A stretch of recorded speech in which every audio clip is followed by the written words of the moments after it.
Tila gustong patunayan ng ABS-CBN na may ABS-CBN pa. Ito nga ang naghirit ng mga netizen na nakaraang naging issue tungkol sa aktor na nagtatanong kung may ABS pa ba. Kasunod kasi ng pagpirma muli ng kontrata ni Luis Manzano at pagbalik ni na Jessie Mendiola. Ngayong araw ay ibinida ang pagbabalik ni megastar Sharon Cuneta.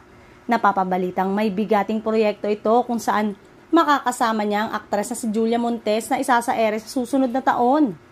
Tila hindi pa tapos ang mga bombang papasubugin ng ating ABS-CBN sa ating lahat, mga kapamilya. Ayon kasi sa ilang ulat ng alts sa X na dating Twitter, isa pa umanong award-winning actress ang umano ay bagbabalik sa Ignacia bilang isang kapamilya.